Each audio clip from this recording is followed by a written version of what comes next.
In this episode, I speak with Joshua Fletcher, also known as Anxiety Josh on social media. He's a psychotherapist specialising in working with anxiety and panic. He's written 3 best-selling books on the subject, and he hosts the Panic Pod podcast as well. Now, in this episode, we'll be talking all about the disorder of anxiety and how it's simply a disorder to put back into order. I really love Josh's insights on all the different elements of anxiety. We talk about why it is so challenging to shift anxiety, why people get stuck, what are the reasons that some people succeed more than others. We'll talk about the causes of morning anxiety versus night anxiety. We talk about health anxiety, agoraphobia, and also what is it that we're getting wrong when it comes to managing anxiety. This was such a fantastic conversation. You guys are going to love it. I can't wait to share it with you. Okay, let's go to the show. Josh, welcome to the show. I can't wait to dive into this chat. How are you doing? I'm doing fine, thank you. Back to work after a while off sick, but it's good to be back. Oh, well, welcome back. It's great to have you and to have you on the show. I'm really excited to ask you, to pick your brain on your experience with anxiety and the way that you help people nowadays.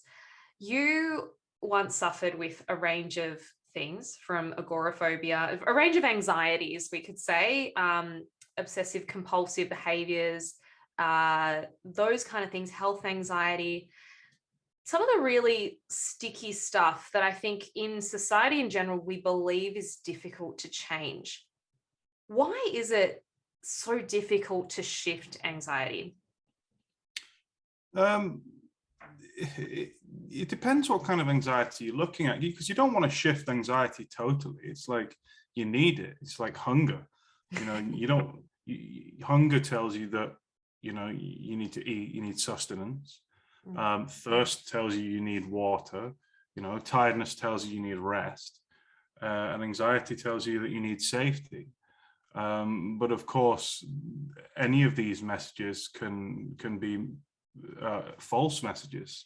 How many times have you felt tired even after a long night's sleep? How many times have you felt hungry because certainly me, when I've had a few beers the night before, my body's telling me I'm really hungry, but I'm not. It's a false message.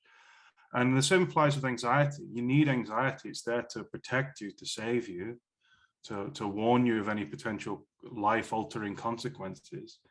But it can soon become disordered, and it can soon become a false alarm when we don't look after ourselves, or we have to go through a lot of stress, things that aren't our fault, when we have low self-esteem, and this very old anxious mechanism starts firing off for no reason, and then well, there's obviously reasons for it, but it's cumulative. But then unfortunately there's a narrative that appears after they're like, oh, anxiety is a disease, we've got to cure it, get rid of it. And it's like, well, no, that's why I like the word disorder. You just got to put it back in order. It's just sometimes if you're feeling on edge, you don't feel yourself, or you're panicking, or whatever, or you're experiencing lots of stress symptoms and anxiety symptoms, then that's an anxious response that's become disordered. And it's really important to distinguish between, well, actually anxiety is good. Anxiety is performance enhancing. I was anxious before interviews. It makes me thrive. When I did performance, theatre and stand-up comedy, so anxious beforehand, and that's part of the reason why I did it. Before a first date, the reason why people enjoy kind of first dates and things is because it's the anxiety, it's the unknown. You don't know what's going to happen. First day on the job. Anxiety is not a bad thing. People even chase it. People go to theme parks. They like that anxiety. They like that adrenal rush. But when it becomes disordered, it was when it becomes a problem, when we don't want it there. Do you think that's almost where we sort of go wrong when someone on their own approaching chronic anxiety, sort of seeing it as something we need to get rid of completely? Yes. I work a lot with people, highly anxious people, or people with OCD or anxiety disorders, and the barometer of success for a lot of them is, if I'm anxious, I'm failing. when that's just not true. For me, when I set lots of homework for my clients, it's, and it might sound cruel, but they say, oh, Josh, I've been all week without feeling anxious once. And I'm like, that doesn't interest me. You overcome an anxiety disorder when you willfully tolerate it. Actually, Josh, I was anxious every day, but I tolerated it. I didn't ruminate on it, and it actually went away. I didn't really engage with it. I just let it be there, carried on with what I usually would do, and it kind of went away. And I'm like, oh, well, that's more like it. That is a good week, because that's the kind of thing that takes you for the rest of your life, rather than just sitting there, fingers crossed, hoping you don't feel anxious, scanning, checking to see if the anxiety is there, listening to all the what ifs as if they're going to come true, looking and trying to analyze that feeling of dread, even though it doesn't get you anywhere because it's a false alarm.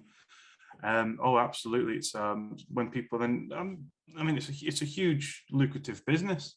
People will sell you cures and tinctures and tricks, cure anxiety, but that's not how you look at it.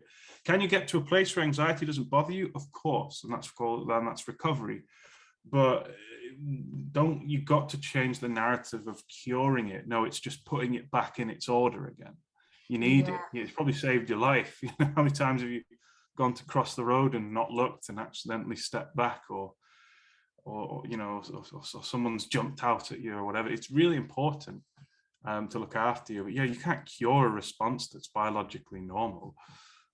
Yeah, and I'm sure with your Instagram presence, and I see a lot of this stuff too, there's so much talk of get rid of anxiety, just take this pill, take this thing, and it will be gone. And we're almost chasing this, like, it is a crazy ideal. It's perfection, and it's not viable, is it? Yeah. Yeah, no, absolutely. Yeah. And but obviously when people are, I know I've been anxious. I didn't leave my house for almost a year. I know how crippling it can feel. But doing it the right way is really important. Approaching it in the correct way is so important. And I never did that. I was hoping to get rid of it. My first instinct every time I felt anxious or panicky was just to get rid of it.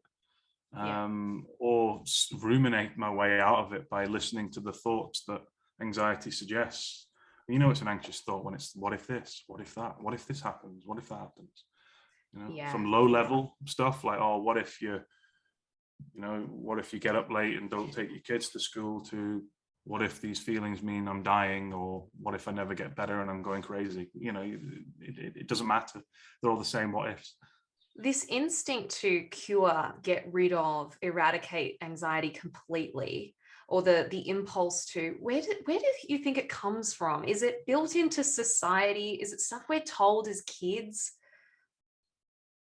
Well, yeah, we're solvers, aren't we? Like, humans are solvers. They like to solve things. You give any human a puzzle and they'll try and solve it. Lots of humans solve puzzles for fun. Also, I found that in my experience, lots of people see anxiety as something to tick off on a to-do list. So they put it right to the top and they say, right, I need to solve this anxiety and get on with my life. And it becomes a thing to solve. Except, particularly, and I reiterate, it's a false alarm. So even though it feels real, and you've got all those physical symptoms, your heart's racing, you're tense, your jaw's tight, your shoulders are hunched forward, you feel sick, you feel dissociated sometimes, you feel spaced out and weird. You've got all these racing thoughts, what if, sensations, feelings of doom and dread. That feels real. It feels like this must be going off for some reason.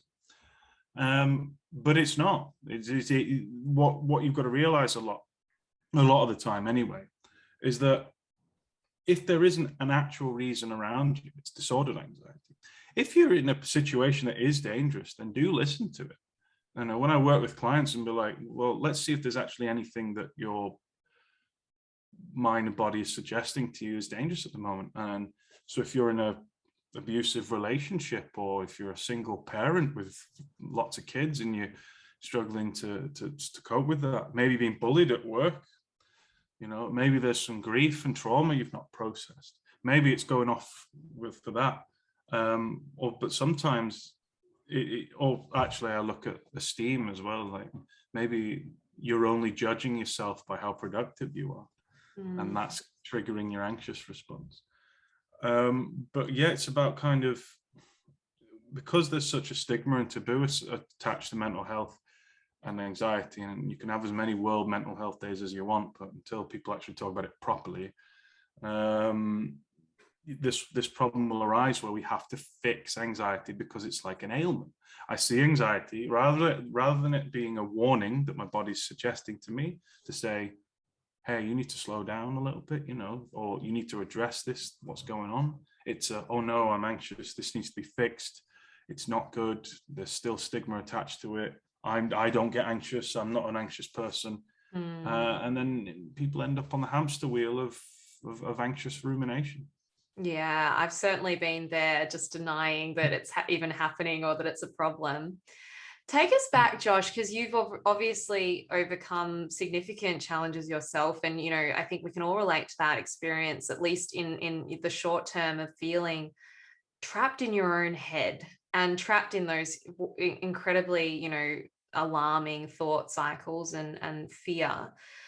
Can you take us back to what that was like for you? Because I think sometimes we look at the experts in the field, right? And we're like, oh, but you've just always been like this.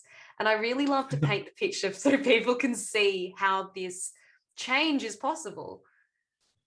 Yeah, sure. So, I mean, I've always been a worrier, and that's a strength, because warriors are, they plan, they're organized, they foresee problems, they are kind of diligent.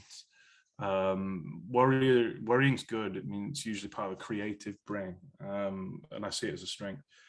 So I've always been a worrier as a kid, but then one day when things were really stressful in my life, I was working a stressful job. I was a primary carer for my brother. There's several things happening at once. One day I was at work, and I'd actually had quite a nice morning, and I was making a cup of tea at work before about to start, and suddenly I was just hit by this wave of what I now know as dissociation. It's all derealization, detachment. I felt like detached from my reality. I felt like I wasn't here, and obviously that's really scary. So that triggered lots of fear. I was looking at the faces around me of my colleagues, and it felt like I wasn't talking to them. My heart started to race, started to sweat, and couldn't catch my breath properly. My legs felt like jelly. I thought I was going crazy. I was like, oh my gosh, you've finally done it, Josh. You've gone insane. You've broken your brain. And it was really scary. I never really heard of used the word anxiety before. I thought it meant like, oh, I'm worried about an exam, or I'm worried about a job interview. But no, I was actually having an acute anxious response, or a panic attack. And it really frightened me, and particularly the dissociation, depersonalization stuff. I could hear my voice, but it didn't feel like me speaking.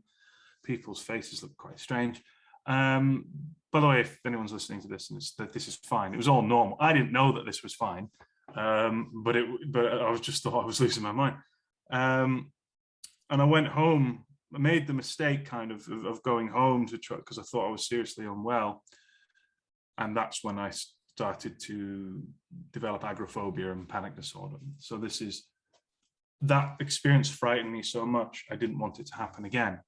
So I'd stay at home. I tried to work it out, fix it, ruminate, tried to find a miracle thought about how I felt, went to the doctor. They just looked at me and like, looking puzzled, like, what? You're detached from reality? Okay, that's weird. I used to scan my body. I couldn't sleep. I was looking for signs of the disaster or the next panic attack. And I was in a really dark place, developed depression, stuff like that. And it was only after finding kind of psychoeducation on the topic, which at the time there wasn't that much. So there was no Instagram and things when I was, or limited stuff on Google when I was developed anxiety disorder. But then I spoke to, after trawling the internet, which is what you shouldn't really do when you're anxious. But I was very fortunate to find someone who'd been through it and described these symptoms, the derealization, depersonalization. And I also found a friend who'd kind of been through it, who I didn't know. And then suddenly I started to realize, oh, so I'm not crazy then. No, and then my nerves started to settle. I discovered Claire Weeks as well and reading her books from the 70s. And then I started to piece together and kind of work out what was happening with me, realizing it was safe. I was really stressed and my mind and body's threat response is just going bananas and it was trying to protect me. And then so I started to do all the opposite things of what I was doing, avoiding. So I went back to work, I started doing all these things, teaching the brain that this fear itself was nothing to be feared. And then I studied it more, loved it, became a coach. And then I wanted to take it even more seriously. So I went back to university, did my master's, qualified as a psychotherapist, and work with it there. And predominantly when I work with anxiety now, most of it is psychoeducation. It's like, you know, that really scary thing that's happening, yeah, this is because of this. And everyone's like, oh right, I just thought I was going crazy. No, you're not, it's fine. So that's a bit of what I went through. You know, and the agoraphobia side, I just avoid going places just in case I panic. I won't go out with friends just in case I panic. Or I won't, if I do go out to the cinema or the movie theater, I'll sit on the end just in case I panic. If I go to a restaurant, I'll sit near the door just in case I panic, or find where the bathroom is just in case I panic, which is agoraphobia. But yeah, thankfully I don't do any of that anymore. But yeah, I remember what it was like to be in the clutches of that. So Josh, is life now just anxiety free? No, because we all get anxiety and that's fine. Yeah. I get a bit of anxiety doing these podcasts because you're meeting new people and you're putting your voice out there. But it's not disordered. It's a kind of anxiety that's making me concentrate. You know, concentrate, listen to the question, and put across what I hope is a good answer anyway. Whereas if I didn't have anxiety, I'd be sitting here yawning, whatever, what's going on, who cares? You know, I wouldn't really be interested. No, I'm not. I'm disordered anxiety free, of course, but I'm not anxiety free. No, because you need it. Yeah. I still get anxious going to the hospital, the doctors, or the dentist. You know, the stuff that I used to be anxious about. You know, and I'm fine with that. But can I go and do stuff like that I'd avoid because of panic? Of course I can. That doesn't stop me at all. And yeah, the anxiety isn't there anymore when I do things like that. Sharing your story just before, you said, so I was experiencing derealization, depersonalization, and it was all fine, but I didn't know that at the time. For those who are listening and are just like, how is that fine? Can you just like take us into that perspective and help us see how that is actually fine? Yeah, so what happens is when you, with derealization, detachment, when the brain thinks that you're in serious danger, you start to feel a bit detached from your surroundings, because it's trying to protect you from the reality of that. So you know, if you've ever watched like a David Attenborough documentary or something like that, where you see this poor gazelle being chased by a predator, and if it gets caught, it actually freezes, fight, flight, freeze. It freezes and dissociates because it knows that it's about to die, and so it protects it. Now, obviously, that mechanism happens in us when we're not going to die, but the brain wants to do it just in case you're in danger, and it will do it just to protect you from traumatic experiences. And panic itself can be deemed as a kind of traumatic experience. When I was told it's just a protective mechanism, I was like, all right, so I don't need to worry about this. No, yeah. And actually it does pass. You're not going to go, most people think you're going to go crazy or whatever, but actually it's because we're hyperventilating usually over a long period of time. So we're taking in more oxygen than we're breathing out carbon dioxide. And we do that over like a matter of days sometimes, where we're just breathing, stress breathing, and suddenly the brain gets confused. Also in fight or flight, more blood gets pumped to our muscles, our major muscle groups. There's less blood in the brain, and that can lead to a slight delay in perceptions and senses. And that's what causes that weird sensation. But as I say this to everyone else, what's scary about it is your interpretation of it. I could describe exactly the same symptoms, and they could be, if I said to you now, what if suddenly the room started spinning, you felt lightheaded, lights started feeling weird, etc. I'm actually describing that you've just had a bottle of wine. I'm like, oh, well, I've had a bottle of wine, and that's nice. Well then, and that's the difference. It's just your perspective of it. So once I know that I felt this way because of anxiety, that was okay. Just like if I'm feeling giddy and everything's a bit weird around me, oh yeah, it's because I've had a nice beer. It's my perspective of it, and that's why I stopped to fear it itself. Yeah, it's really that searching for something's gone wrong, something's wrong with me, and trying to sort of switching out of that perspective to one where you're like, actually, this is a normal human response in this environment with all this stuff going on, with all these kind of thoughts in your head. Anyone would feel that way. Yeah, absolutely. Yeah. And so did you feel like you had a point where you really had a breakthrough, which is another big sort of like term used in the self-development world or therapy world? It's like the breakthrough moment where you felt like, boom, the light bulb switched, or did it just happen over time? It took time and practice, but I think a breakthrough moment for me was realizing I can leave this alone. When you start to every day to try to fix yourself, what you're actually teaching the brain is that I think I'm broken. And if the brain thinks you're broken, it's going to release anxious chemicals, isn't it? Whoa, we're broken. Whoa, we can't be broken. And so it releases adrenaline and cortisol all the time. And then we try to fix that adrenaline and cortisol by worrying and giving it all of our attention. And we get stuck in an anxious cycle. For people with less anxiety, or just low level worries, same applies. If you give your attention to all those what ifs that never come true, you're actually thanking the threat response, so it stays on.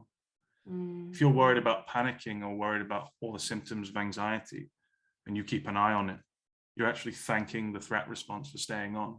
You say, oh yeah, you're right, thanks for looking after me.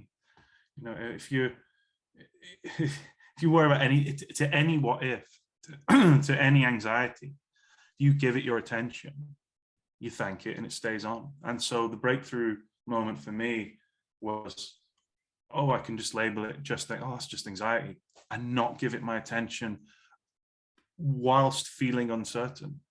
Oh, it doesn't feel safe not to give it my attention, but I'm going to go and do it anyway. That was the breakthrough moment. And actually, that got quite addictive. But how some people are addicted to tattoos and things like that discomfort.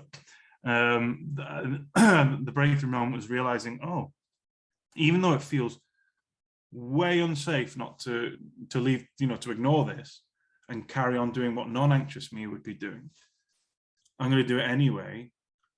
And then as time went by, the anxious response just turns off.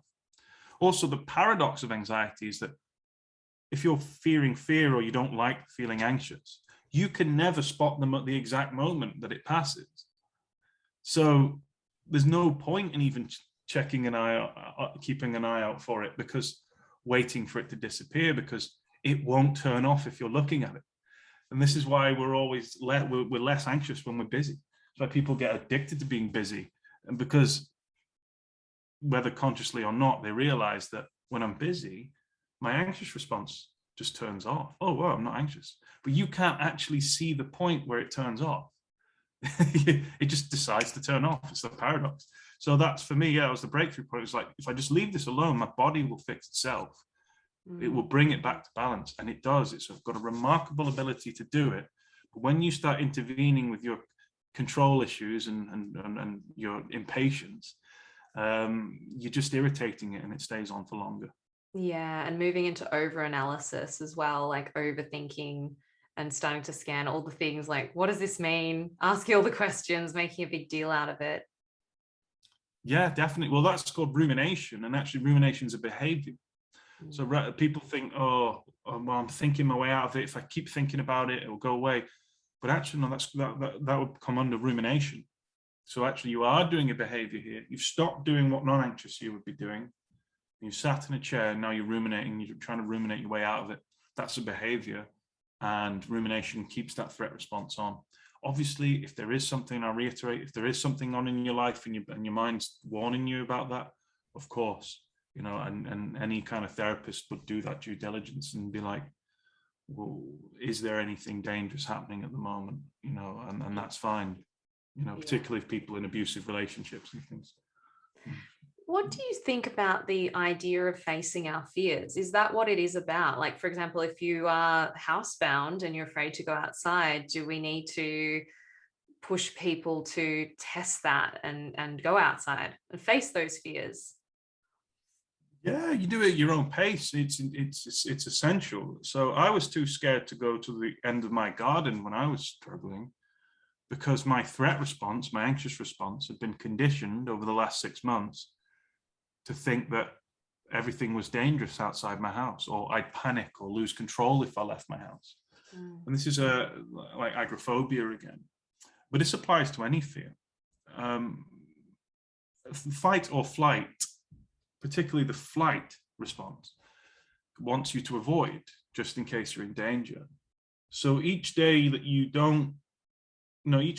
choose to not do what non-anxious you would do, then you're thanking that disordered threat response, that anxious response that's going off when you don't want it to.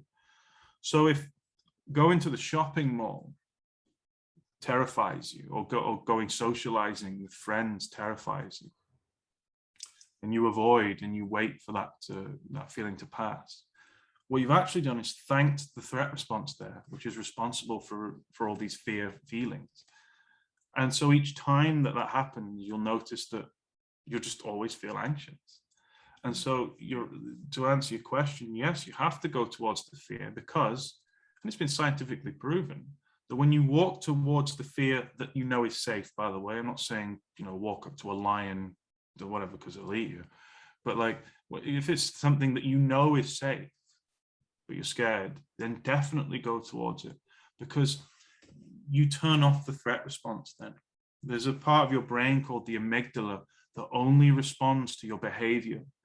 And you have to kind of show it, not tell it, because that doesn't work. This is why I don't do, that's why it doesn't work to sit home and ruminate, because you can't tell a threat response to turn off in a place where where you're not at.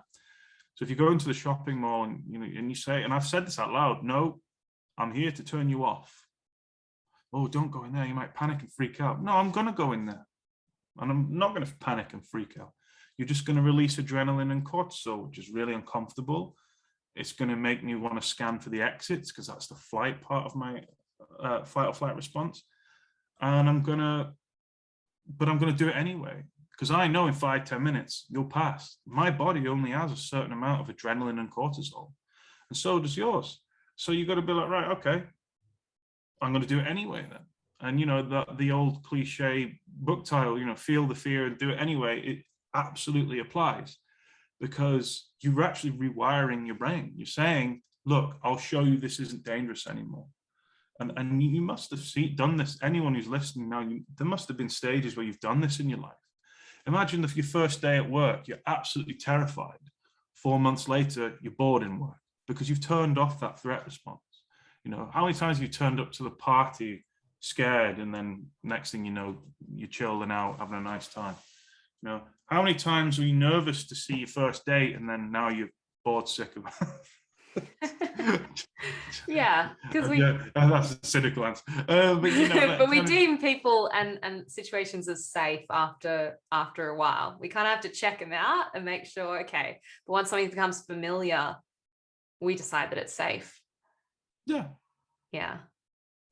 And so where do you think people really get stuck with all of this, with sort of overcoming anxiety? Or overcoming the disorder of it, what are the biggest challenges or the hurdles or roadblocks that people come up against? Do you ever sort of see a common theme, Josh?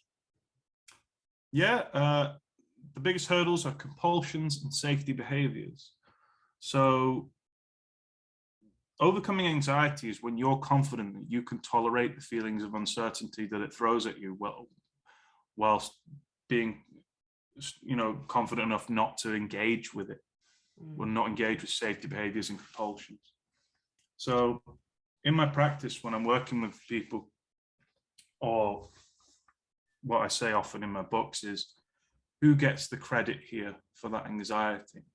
Who gets the credit for tolerating those feelings of uncertainty? So for example, I might be able to go on holiday or go on a road trip, but I only did that because my partner was with me. Well, who gets the credit for that? Well, my partner. I never learned that it was me that could tolerate those feelings of uncertainty. I go to the movie theater, and I don't like sitting in the middle seat, so I sit on the end. Who gets the credit for me tolerating that anxiety? Well, the end seat, not me. I've got loads of worries and what ifs, and rather than accepting that I'm stressed and that's just my anxious response firing off willy-nilly, I'm going to sit and ruminate and listen to all these what ifs and imagine all these scenarios and try to fix all these imaginary scenarios. Well, who gets the credit there? Well, your anxious response itself. It thinks it's being helpful. Compulsions like checking, reassurance seeking. Am I okay? And don't get me wrong, it's all right. It's okay to seek reassurance if you're genuinely worried about something. But when it's long, repetitive reassurance about the same thing, that definitely keeps you in the anxious response. Safety behaviors, there's loads of them. People who are afraid to get really anxious and panicky, they'll have a Fitbit or a sports Apple Watch, and they'll check the heart rate all the time. Well, that's going to just keep you anxious, isn't it? Because you're not getting the credit for tolerating anxiety. And as well, to be honest, one of the biggest ones is self-esteem. The amount of people that talk to themselves so differently compared to how they talk to a loved one or a friend is shocking. Yeah. They criticize themselves for being anxious. It's like it's their fault. Yet, ironically, when a friend or a loved one's anxious in front of them, they genuinely 100% believe that they're strong and there's nothing wrong with them, that they reserve that prejudice for themselves. That's a big one as well. You've got to be kind and compassionate to yourself to get through anxiety, because if you're not, it will stick around. Because if you could actually vocalize your thoughts about yourself out loud all day, and I often say this to my clients, you can imagine me following you around all day, talking to you how you talk to yourself, and you wonder why you're anxious. Yeah, why you don't feel safe, why you don't feel like you belong in this world. Yeah, absolutely. Yeah, I see a link there too with this giving the credit away and never giving it to yourself with self-esteem too. It's like, yes. It's never me, it couldn't be me, I'm not good enough. Absolutely, really good point. So when I work with everyone, all ages, genders, roles, whatever, whether it's people that've been in the army or youngsters or the older generation, mums, dads, whatever, it doesn't matter. Anxiety can affect everyone. And the people that overcome an anxiety disorder quicker are the ones that accept that, okay, and it doesn't have to be an anxiety disorder. I work with just people who are just have a lot of anxiety, want to talk it through, but the ones that get to a better place quicker are the ones that firstly accept it and almost encourage themselves to get there. So if I'm working with agoraphobia and I'm saying to someone, hey, first homework, we need to walk around the block. Just walk around the block on your own. Don't take your mobile phone because you need to get the credit. And this is an extreme case. It might not apply to all your listeners, but just the example you can apply to of anxiety applies the most, but you get one person who would do that and go, I did it. And even though I was scared, I did it. Yes, I did my homework. Well done, me, which is great. And they're the people that will recover quickly. And then you get the, oh, why can't I do this? I can't even walk around the block. Last year I was on holiday in Spain and now I can't even walk around the block. I'm pathetic. I'm letting my family down, whatever. It's like, well, we need to unpick that a bit first, because that harsh internal dialogue is only causing stress and more anxiety. And that's when more conventional therapy comes in. It's like, where on earth did you learn to speak to yourself like that? Because that ain't helpful. But it can apply to many things. People are perfectionists. Perfectionists are anxious, but that's a vicious cycle. Yeah. I give myself value when I'm perfect. When I'm not perfect, I don't give myself value. That's just going to keep releasing adrenaline and cortisol and stress. You know? And again, you unpick that too. So yeah, it's important. And this idea of the need for constant reassurance, you sort of mentioned that earlier, and I want to just open that up a little, because you sort of said if it's ongoing, it can sort of be something that's more disordered or more unhealthy. But do you ever see this, creating a relationship with a support person where it's not, helpful to that person's recovery to constantly have that person of, like, even you being that person of, hey, Josh, is this okay? And is this normal? And is this fine? Yeah, absolutely. When the reassurance becomes compulsive. So when I work a lot with people with OCD, which is a vastly undiagnosed condition, and it's not just OCD, but like, it's okay to ask for reassurance about something. That's why we go to the doctor. Like, doc, is this okay? Yeah. If you're having a bit of trouble in your relationship, are we okay? Of course, that's okay to ask those things. Is my parcel going to arrive tomorrow because I'm going away? Yeah, of course. Asking for reassurance is fine, until you stop getting the credit and it becomes debilitating. I can only function because this mode of reassurance is there. So no, if you find that you are maybe anxiously attached to someone, looking at attachment and stuff like that, if you're entirely codependent emotionally, I don't mean physically, some people need dependency for physically, particularly if they're disabled, or that's absolutely fine. That's not what we're talking about. It's emotionally. I can't cope, and don't believe I can cope without either this person or this thing here. When I know that non-anxious me would cope. Rationally, I know I could cope. That it can be unhealthy. And that's what, in the extreme cases as well, it's where people end up in abusive relationships and stay in abusive relationships, because there's these anxious beliefs form that we can't function outside of this, made to believe that I can't cope, I'm not autonomous without this person, despite me rationally knowing that they're not good for me.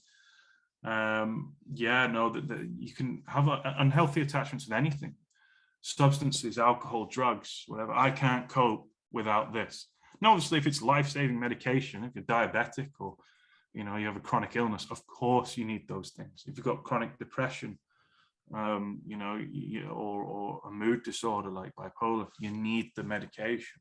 What I'm saying is, when you know that it's something that isn't essential, but you put like life and death importance on it, that's when we know that there's an unhealthy reassurance pattern happening. Yeah. And of course, the anxious mind is very all or nothing. So it might become, but aren't we, so am I meant to be 100% self-sufficient, 100% reassuring myself all the time? Am I allowed a community at all? Aren't we also meant to seek support and support, and of course it's somewhere in between, right? Yeah, definitely. Of course.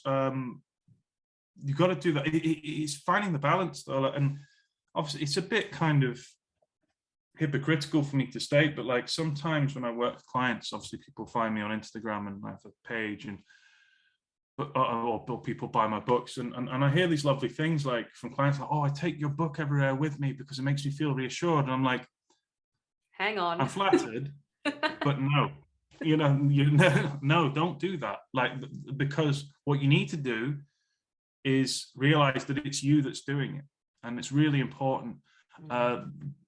Those groups are okay. It just depends on what you're using them for. Like for me, I went to a grief group for a long time. Oh, it was amazing. I did it because I was in process of doing something, and having that community was really nurturing for me. But if I was still there, 5-6 years later, I'd ask some questions and be like, is this serving me well? Am I just still in this grief now? Am I not making or growing? Is there any post-traumatic growth here? Or am I just stuck in a cycle of reassurance? Really important to realize that. But of course, yeah, you take each case.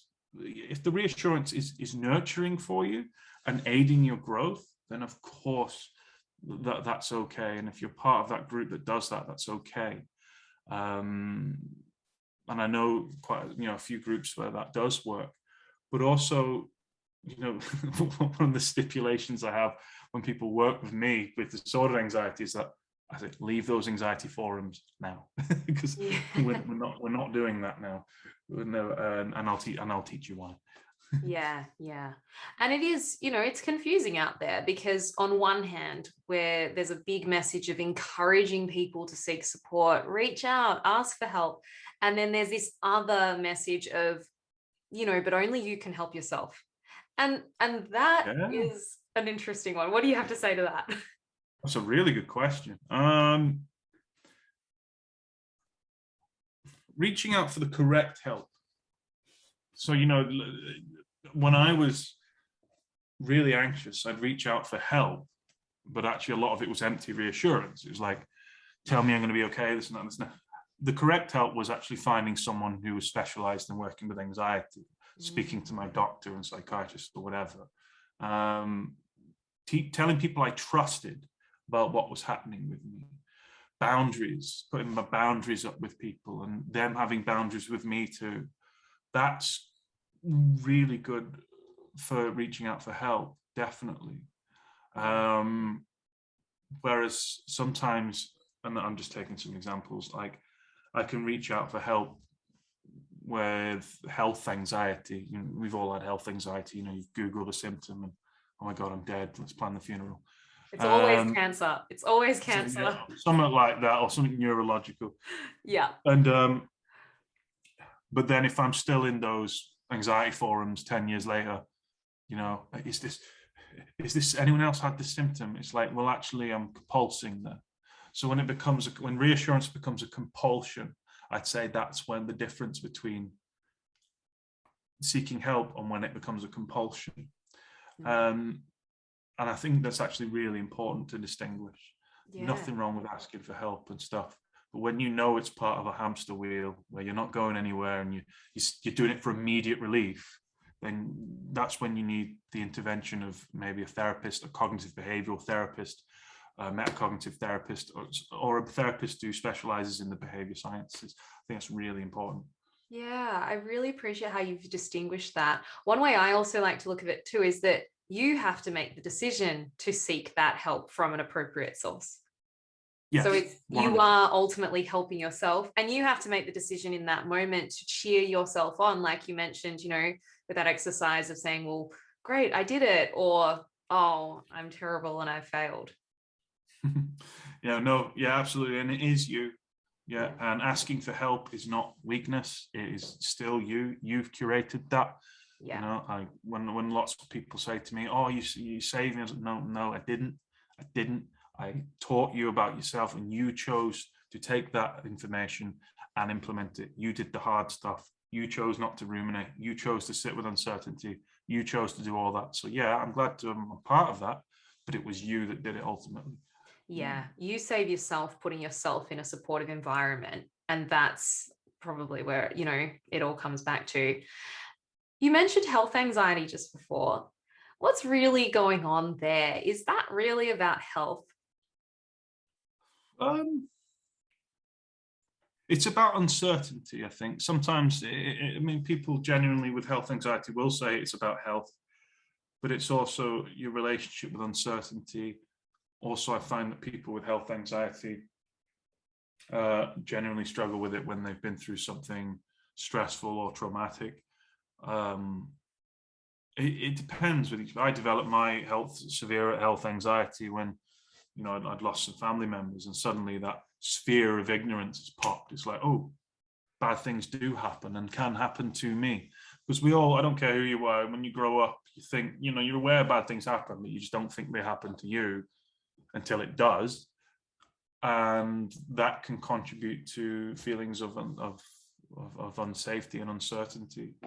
When we feel unsafe or uncertain, it puts us into a state of hypervigilance, and then we start scanning for dangers like a meerkat, trying to find where the danger is. And for people with health anxiety, it's just the subject and the topic and the theme of that anxiety, and that is usually scanning the body, misinterpreting symptoms. Headache is a brain tumor, stomach cancer, ALS, whatever you want to call it. And yeah, we can get stuck in those cycles, and that's where actually seeking reassurance is the worst for health anxiety, because obviously go to your doctor if you've got a problem, but I know clients that go to the doctor every day for the last year. It's like, you could just, but yeah, health anxiety comes from accumulated stress and traumatic events, in my opinion. It also can just be a theme of OCD, which has many question marks over it too. Yeah. And then that managing uncertainty, we've always got to deal with uncertainty. Do you have a piece of advice on managing uncertainty, the uncertainty of life, this crazy world we live in? Yeah, one of the best pieces of advice is that how good at you at developing the skill of leaning into uncertainty. And I know it's a cliche, but how good are you at tolerating uncertainty today? Because if you try to do the opposite and try to pour all your energy and resources into the illusion of certainty, then one, it's wasted resources, but two, you're losing out on developing a skill where you can lean into uncertainty. And that, for me, is at the very core of all anxious recovery. How good am I at leaning into uncertainty, knowing that these feelings will pass regardless? Yeah. And I guess sometimes as well, I mean, this is something I definitely did, was deliberately put myself in a situation of uncertainty and just see if I'd be okay. Like, oh, yes. Left a relationship and went traveling. Like, that was one of my things that I did to test myself. Yeah. Amazing. Yeah. And then immediately, what did you learn from the whole experience? Oh, that I was so fine, and that wonderful things, challenging things happened, but wonderful things happened, and this is life. It's the good and the bad. You probably realized you were stronger than what you thought you were. Yeah. You're capable of more than what you could, and yeah, of course, leaning into uncertainty, the beauty of uncertainty is that you don't know what's there, in a good way too. Yes. Yeah, because how boring if we knew how everything was just going to turn out. Dull, painfully dull. Yeah. Don't spoil the end of the movie. Like, I'm still watching. And Josh, some people experience night anxiety, or anxiety more in the evenings around bedtime. Some people experience anxiety more predominantly in the morning. Do you see a sort of reasoning behind the timing of day in the people you work with? Yeah. When I was struggling, I was more of actually, I've experienced both. For people with disordered anxiety, fear of fear, they're more prone to morning anxiety, because in order to wake up, the body releases cortisol, big dump of it, boom, which is one of the main components of fear, of anxiety. You can't feel anxiety if you don't have cortisol on board. And so what happens is the mornings become associated with that fear that we don't like. As soon as you open your eyes, you've opened your eyes because your body's released a dump of fear, and that's why you have morning anxiety. It's like, and many of my clients and readers find that really helpful. It's like, oh, so yeah. And that is also, you don't misinterpret that if that applies to you. It's like, yeah, I feel like rubbish. But everyone feels like rubbish in the morning. I don't know anyone who wakes up fresh as a daisy and starts skipping. If you do, they're weird. I don't. But at the same time, like, you just wake up and be like, okay, there's that cortisol dump. It's fine. I'm not going to ruminate or engage with it now. I'm going to just get up and do some nurturing things. So yeah, morning anxiety for people that misinterpret that cortisol dump and fear of fear. Evening anxiety is usually for the ruminators. So people are busy during the day, whether they've got a job or kids or whatever, keep themselves busy. They're less anxious. And then suddenly the evening time comes around and we're tired and we sit down and we're in first gear rather than in fifth gear. We're more prone for our attention to go inwards. Whereas throughout the day, it's been outwards. Oh, I can do this. I can solve this. I can do this task, this task. And in the evening, when we realize we don't have distractions, our habit, our compulsion, our safety behavior can go inwards, and we can start ruminating, listening to what ifs. And what happens when you ruminate and listen to what ifs and give anxiety attention? It creates more anxiety. Well, we've got less distractions. Maybe the TV isn't good enough to take our attention away. Maybe listening to this music isn't enough. Maybe this book hasn't captured me enough. So what's more stimulating is feelings of worry. And that's usually people that have evening anxiety, is when they give in to the rumination. That's just in my experience. I'm not saying that as fact. But yeah, I think people can relate to that. And in those scenarios, so when you do feel it, do you see, honestly, one of the because one of the key things you've mentioned is almost that perspective, seeing the anxiety and being like, oh, this is okay, this is just a response in my body. Is that one of the key ways to kind of move through a moment like that? Or do you also like to work with those, there's various techniques out there, breathing techniques, things we can do, tapping, that kind of stuff. Do you subscribe to any of those? Nope. You're all in the mind, aren't you? I'm passionately not, and I'll tell you why. Yeah. I'm passionate about who gets the credit for tolerating anxiety here. Now, don't get me wrong, some people like belly breathing and things like that's cool. If it works for you, whatever. For me, I don't do anything. So as you can see, I'm in my office here. A client will come sit on the sofa and I'm panicking. I'm having a panic attack. I'm like, I shrug my shoulders. Okay. What do I do? Nothing. It'll pass. No, what can I do? I was like, no, nothing. Because when you do nothing, you teach the amygdala in your brain that this isn't dangerous. If you run and get a bag and start breathing into it, or start doing cat-cow on the floor, or start ringing for help, then you're teaching the brain that this is something dangerous that needs to be addressed. So let's do the hard work now and sit there and engage with me. What would non-anxious you be doing right now? I'm not interested in that. I'm panicking. No. What would non-anxious you be doing right now? I'd be talking. Okay, cool.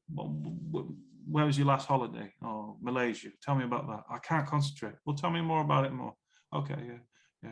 And then people say, well, is that not just distraction? It's like, well, kind of, but you mix distraction with, I acknowledge what's going on here and I know that engaging with it isn't going to help. So I might as well just take my attention away. And that's the difference. And yeah, I mean, I always get asked, particularly in the UK with the newspapers, always every month, oh, give us some tips for anxiety. I'm like, why do you keep coming back to me? I don't do tips. If these tips worked, then why does anxiety increase every year? Why, like, now 1 in 4 people got an anxiety disorder? If breathing deeply worked, it wouldn't be a problem. Obviously, to ground yourself, and if you really, do some belly breathing, breathe properly. Try not to breathe into your chest. And if things are really intense, do some belly breathing. Do the old grounding techniques. Look what's in the present, 5 things you can see here, etc. If you really are up there. But even if you're really up there, it always passes. You're not going to go crazy or go insane. That was so important for me. Yeah. In my recovery, it was realizing I could tolerate it. And that's what I would do with a lot of my clients. And I know this because I used to do everything. I've tried everything, honestly, to get rid of it. And I was just like, no, I'm just going to willfully tolerate it. Like, it's not great. I'm not going to be angry at myself. I'm not going to do all that. So my biggest tip to anyone listening, whether it's low-level anxiety or high-level anxiety, is try not to engage with it as best you can. Make it a skill that you're good at. Like, my anxiety on it was around 10 minutes, and I just didn't really let it bother me. I didn't run and get my magic sweets to make it go away. I didn't run to try and drown it out. I just sat with it, and I just let it be there. And it's a skill that you practice over time. And the better you get at it, the less anxiety sticks around, until one day, like me, I was about 3 months without feeling anxious, not even thinking about anxiety. And I was like, whoa, I've been 3 months without being anxious. And that triggered my anxiety. Something must be wrong. Yeah, something must be wrong. But then the same applies. I'm not engaging with this or whatever. That is absolutely brilliant. I love that response so much. And possibly, Josh, on that thought, perhaps the merit in some of these tips is the distraction element, or the element that like you've got some control over this, which then allows people to feel more more capable in that moment. My biggest advice, very quickly, is what would non-anxious me be doing right now, and commit my attention to that. Because that isn't distraction. That is, well, this is what non-anxious me would be doing. And if I want to turn off the anxious response, I commit my attention to what non-anxious me would be doing. For people that have been anxious for years, and in my practice, I'll sit there and we'll write down and imagine what non-anxious us will be doing. Because sometimes what I often hear is, I forgot what non-anxious me would be doing. I don't even know. Well, then it's so important to know what the non-anxious you would be doing, because you're not just rushing for distraction.